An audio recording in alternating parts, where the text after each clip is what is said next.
What do we mean by herbalism for AFAB autonomy?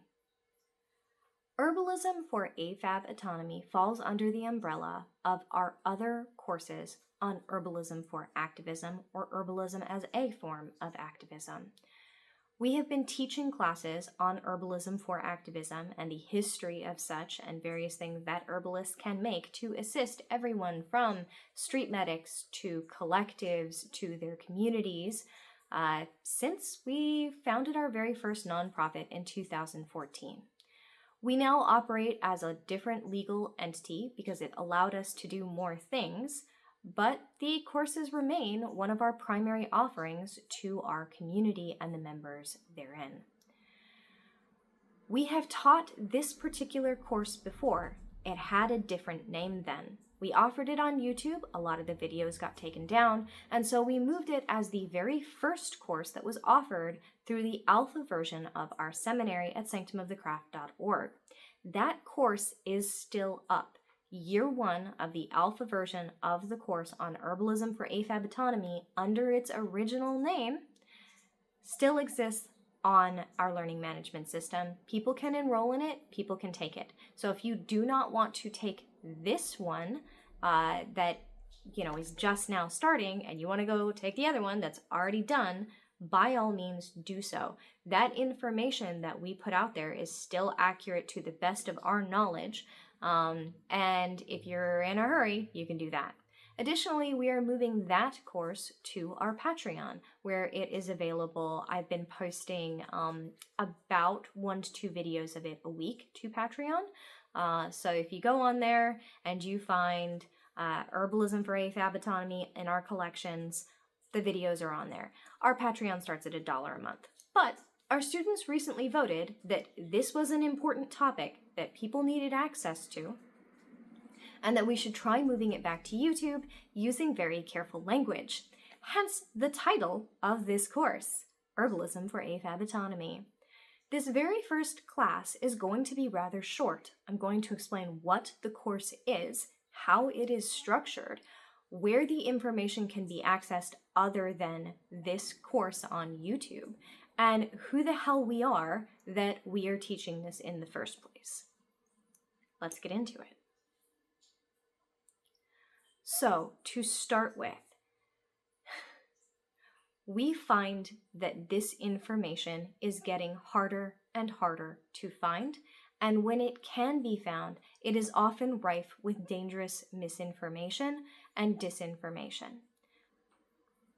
Ever since the overturning of Roe v. Wade, I personally, as an herbalist, have witnessed the online herbalism community share dangerous and misleading advice to vulnerable communities that absolutely would cause harm to people who are just trying to retain control over their own bodies. I do not know if that misinformation is being spread with ignorance or malice or both, depending upon the person. I don't. Unfortunately, sometimes it's very hard to tell which is which. And to the person who is harmed by the misinformation or disinformation, the distinction of whether somebody meant to harm them or not doesn't matter all that much. This course is thoroughly fact-checked. Our sources are available to anyone who wants them at any time. We are happy to provide a bibliography. Additionally, if you go to the medicinal information on any of the plants that we talk about, it will literally say for each allopathic medicinal use what studies verified it and when in the notes. So that is our ongoing pledge to all of our students, whether on YouTube, Patreon, the seminary learning management system, or in person. We will always strive to put out the most accurate information possible. Which brings me to the course structure and a little bit into the explanation of the legalities. This course is taught by a church and seminary as a matter of historical and religious interest. This course covers the historical and traditional use of plants to preserve AFAB autonomy. At no point should this course be taken as instruction to make use of any of these plants in any way that would be illegal in your area. All we are doing is preserving information because we believe that it is part of our religion to preserve this information, because we are a seminary for witches. And what have witches historically been accused of doing as part of their religious practice? Preserving AFAB autonomy using herbs, which is one of the reasons why in the course structure we focus so heavily on history. We believe it is important to know the history. People don't. When the Supreme Court overturned Roe versus Wade, they cherry-picked through the history of the United States of America, and they ignored a great deal of precedent in order to serve the whims and will of a particular subset of those in power. That was not done on accident. And the fact that people then just take that history as if it is the history and use it to defend what has been done, there are so many reasons I believe that it is vital for us to know our history. But part of the reason why this course is so history-focused is because it is, of course, a course on the history and traditional use of herbs as a form of activism for AFAB autonomy. So, the structure of this course is as follows. First, we will spend a while just going over the history of herbalism for AFAB autonomy, starting in the ancient world with pre-historical record, pre-written record, and going all the way up to the overturning of Roe versus Wade. And then we will be exploring various plants far more specifically. We will cover plants such as rutagraviolens, common rue. We will cover plants such as Artemisia absinthium, wormwood. And for each of these plants, we will spend one class going over the detailed history of the plant's usage through everything from ancient world to modern day. And then the next class will get into clinical toxicology, chemical constituents, both traditional allopathic uses and more scientifically verifiable and tested allopathic medicinal uses. Then medicinal uses specifically for AFAB bodies. We'll probably also touch on the plant's effect on AMAB bodies. And then the third class will get into how to identify the plant in the wild, which of course you should train very thoroughly in foraging before you make use of that portion of our courses. If you're going to go gather these plants, please make sure you're being accurate. But additionally, how to harvest and store the plant, how to grow it yourself should you choose to, and dosage and recipes for a variety of uses.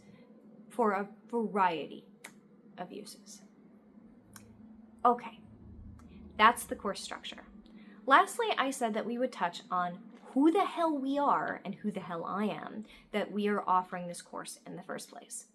So if you're here on YouTube, I kind of assume that you already know who we are and who I am, but in case you're new, hi, welcome. Sanctum of the Craft is a witchcraft seminary.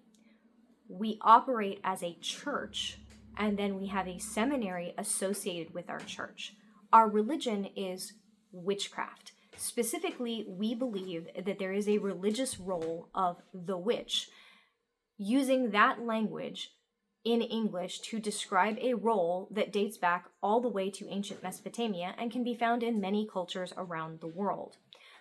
We try to take an intercultural perspective while also having a distinct religious perspective, because otherwise we aren't allowed to have witchcraft as our religion and operate legally in the United States. As part of our religion, we believe that there were certain things that witches did for their communities, or that people were accused of being witches if they performed these services for their communities, whether or not they were witches, as a form of blood libel and pejorative attack in order to disenfranchise those people and attack them, and in many cases take their property from them and sometimes take their lives from them. For this reason, we preserve some portions of historical traditional knowledge, both because witches did make use of those forms of knowledge, and because people who were not witches got accused of doing so. This course goes into a lot of the history of that, who specifically was targeted with such accusations, such as midwives, healers, brewers, herbalists. Were all of those midwives, healers, brewers, herbalists witches? No. Almost certainly they were not. However, many witches are also midwives, healers, herbalists, brewers, etc. I certainly am. I do all of those. And I believe that it is part of my religious path to do so, and to preserve the ancient knowledge that assists me in doing so. Which brings me to who the hell I am and why I'm teaching this class. There are very few things that I consider myself a master of. I'm attempting to be a master of myself. I'm working on it. It's definitely a work in progress. I am learning to be a master martial artist. It is, again, a work in progress. I am a master herbalist. I have been training for 33 years. I have trained extensively and thoroughly and under the tutelage of multiple instructors. I don't claim mastery of very many things. This is one that I do. Additionally, I am a trained midwife. I do not currently serve my community as a midwife. There is a reason for this. I know myself as thoroughly as I can. Again, work in progress. I would not be able to handle a fetal demise, and every midwife will see one eventually. Not through necessarily any fault in their skills or in their practice, but statistically, if they're in the game long enough, they will have a fetal demise. And I would not be able to live with myself even if it wasn't my fault. So I am not serving as a midwife. However, I work very closely with midwives. I assist midwives. I am the herbalist on call for various midwives. They contact me for herbalism consultations when they need to do so. Many of them are trained in herbalism themselves. Some of them are master herbalists themselves. It's always good to get a second or third opinion if you are at all uncertain. So I'm not trying to disparage their herbalism skills. Some of them are phenomenal. I'm just saying that I work with midwives as an herbalist. I have taught this course multiple times. I've taught it in person, and as I've said, I've taught it for the seminary before. However, I can make mistakes. Even though this course has been peer-reviewed by other herbalists, it has been distributed by midwives I've worked with who have fact-checked it. Even though I've done my best to fact-check it myself, and my partner in everything has attempted to fact-check it as well, we are human and we will make mistakes. So if you, the student, notice that anything needs to be updated or changed because it is factually inaccurate, by all means contact us and we will make the correction if we agree that it needs to be made. I have that addendum on there because I did have someone insist to me that parsley pessaries work because they know they work personally, but the peer-reviewed research does not support that. So we did not change our course information based on that person insisting they were correct. So please bring us your corrections so we can review them and choose how to proceed. All right. In order to make use of this course as a matter of traditional and historical interest, of course, we strongly suggest, that you also make use of our reading lists and our suggestions for further education that we make available as part of this course. Please learn widely and broadly. Open your mind to multiple sources of information and go teach yourself more on this topic. Do not treat our course as the be-it, end-all. Well, actually, don't treat any of our courses as the be-it, end-all source of information on anything. Learn broadly.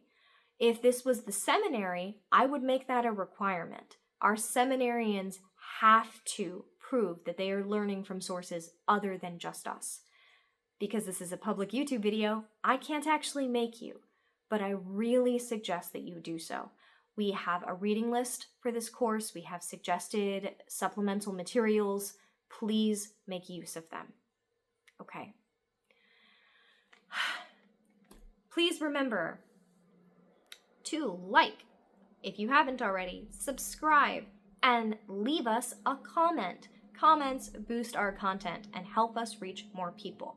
You can tell me my eye makeup is really cool, or that you like the curtains. I don't care. But try to say something on the video. And if you can, consider becoming a patron.